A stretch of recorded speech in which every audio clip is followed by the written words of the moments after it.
बिहार के सीएम नीतीश कुमार ने दरगाह पहुंचकर की चादर पोशी। हजरत शाहजलाल शहीद रहमतुल्लाह अलैह की मजार पर नीतीश कुमार ने चादर पोशी की। पटना हाईकोर्ट के करीब वाक़ है हजरत शाहजलाल शहीद की मजार, जहां पर अक़लियती बहबूद के वजीर जमा खान व दीगर अफसरान भी मौजूद रहे। मुल्क और बिहार में अमन चैन के साथ आपसी भाईचारे की दुआएं मांगी। तो ये तस्वीरें आप देख सकते हैं, बिहार के वज़ीर आला नीतीश कुमार की तस्वीरें हैं जो दरगाह पर पहुंचे और वहां पर पहुंचकर उन्होंने चादर पोशी की। उनके साथ तमाम और लोग भी मौजूद रहे और ये दरगाह है हजरत शाह जलाल शहीद रहमतुल्लाह अलैह की मजार, जहां पर उन्होंने चादर पोशी की है।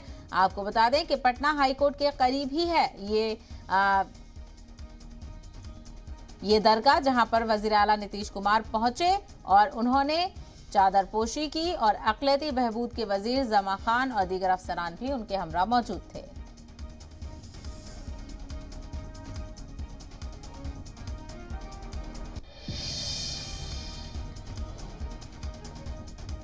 ये तस्वीरें आप देख सकते हैं, बिहार के सीएम नीतीश कुमार ने दरगाह पहुंचकर चादर पोशी की और मुल्क और बिहार में अमन चैन के साथ आपसी भाईचारे की दुआ मांगी और साथ ही साथ उनके हमरा अक़लियती बहबूद के वजीर जमा खान और दीगर अफसरान भी मौजूद थे। पटना हाईकोर्ट के करीब ये दरगाह है, शाहजलाल शहीद का ये मजार है, जहां पर बिहार के सीएम नीतीश कुमार पहुंचे। उन्होंने चादर पोशी की और इसके अलावा अमन व अमान की दुआएं मांगी।